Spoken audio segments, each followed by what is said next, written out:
Welcome to the Edge of Greatness podcast.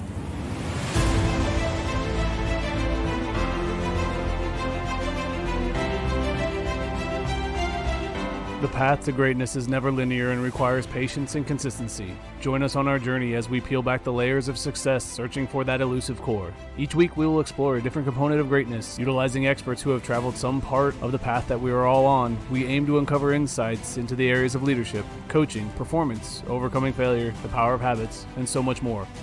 We are all on the edge of greatness.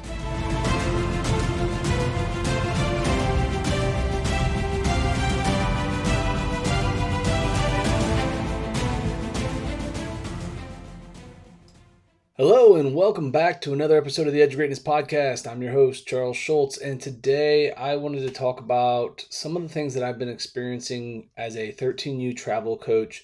That is also something that is, I believe, common everywhere, but it's just enhanced a little bit at that age because they haven't had time to really hone the skills necessary to overcome the adversity. So what I'm talking about here is a lot of my kids, when something bad happens, the emotion of that negative outcome really is detrimental to their success and their ultimate next thing they have to do.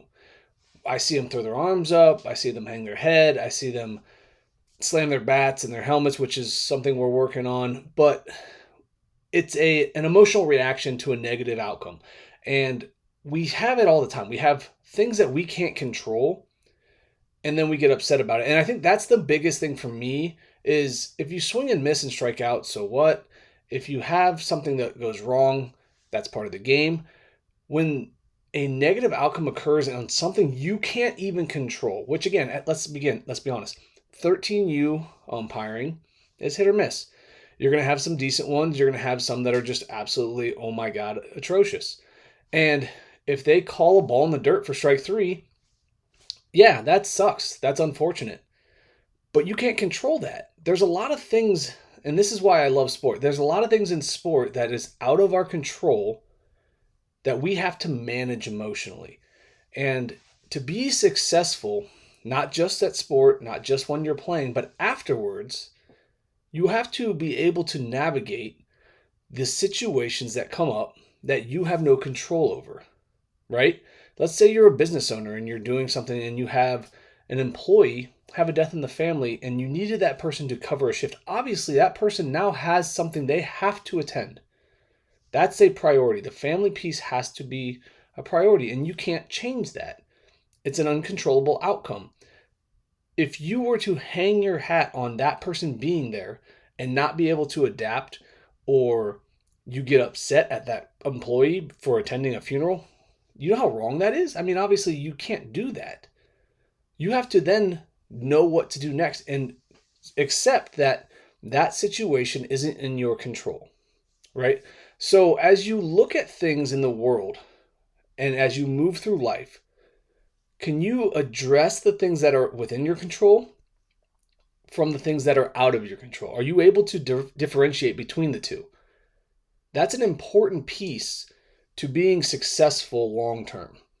And then how you handle those situations. Because again, if you fail at something because you didn't prepare well enough, you have a step on what to do next time. You have to prepare better. But if you failed because of something that was out of your control, let's say you are, we'll do baseball just because again, that's something I'm familiar with. Let's say you hit a ball on the screws. It's one of the best hits you've ever had, and the center fielder makes a diving catch and steals your hit. You can't be upset with that. You have to accept that outcome. You can wish that it would have landed, yeah, sure. But if you dwell on the fact that you didn't get a hit on a ball that you hit extremely well, the next at bat's going to be a lot tougher for you than if you say, man, I did a good job there. That guy just did a better one. That's the game, right? And the reason why I had this thought was, one, the tournament this weekend. I watched my team play really well on Saturday, and we had less of the negative moments following outcomes. And then on Sunday, we were actually the 1 seed going into Sunday and lost our first tournament game. One, because we didn't show up mentally sharp, and it took us a few innings to get into the game, and in a 7-inning game, it's really easy to fall behind and not catch back up. But two, once we got behind, everything that didn't go our way was magnified by negative emotion. Okay? That's where it becomes an absolute problem, and it's hard to dig yourself back out of that. So as you continue to grow, whether you're a coach, whether you're an entrepreneur, whether you work for somebody else, or you're just an athlete and you're still developing your skills, you need to look at the situation. And then when you look at the outcome, whether it's positive or negative, was it something that you could control? If it wasn't something you can control, what can you do next? How can you reset your mind to stay in a positive space for your next opportunity?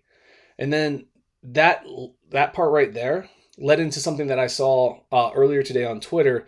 It was about Nader from UCLA, who was the backup to Bill Walton under the John Wooden UCLA teams in the past. He was recruited to be a bench player to help practice against Bill Walton.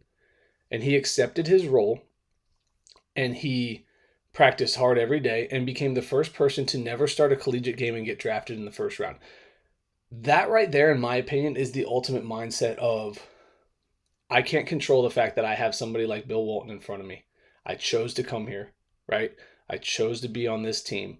And I could pout about the fact that I'm not getting to start, or I'm not getting playing time, or I can do the best of my ability to practice hard every day to make my teammates better, to make my starting person over me better.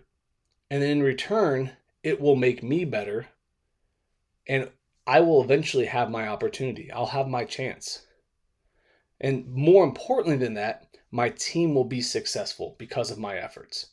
That's one of the things that I see a lot of. I see it all the time at the high school level. You have a kid who's pretty good. They're talented, but there's somebody older or better or just happens to be playing the same position, and you don't get your chance. And then instead of being a good teammate and competing and working and looking for an opportunity to get your chance and waiting your turn, they transfer schools, they pout, they quit, they don't do their job on practice days, and then they wonder why they're not getting opportunities. It starts with you. It starts with me. It starts with how I approach each day. It starts with how you approach each day.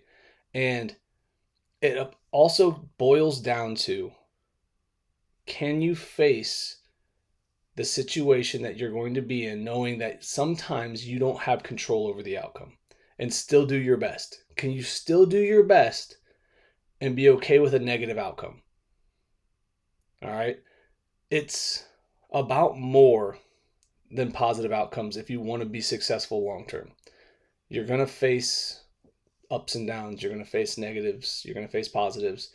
But at the end of the day, if you really truly want to succeed, you have to be able to put in the work, ignore the result, and learn each and every day how to get a little bit better, and accept that sometimes the result isn't about what you did or didn't do.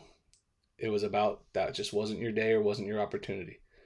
So continue to put in the work, continue to push your teammates, continue to push your employees and people around you, and don't hang your hat on things you can't control. That's the biggest thing from this that I want to make sure I hammer home. When you face a moment, positive or negative, right? And normally it's going to be negative because those are the emotions that we have trouble controlling. Positive emotions we do pretty well with. Negative emotions, when you have them, did it result because of something you could control or something that you couldn't? And if it was something you can control, what do you need to do differently next time? And if it wasn't, did you do the best of your ability and you still didn't get the result you wanted? If that's the case, that's okay. Just keep working. Eventually, from what I've experienced over my life, is if you continue to do it the right way and you continue to put in the work, the results will eventually come. Keep working hard, guys. Keep reaching for the stars. Remember, whenever we fall, always get up.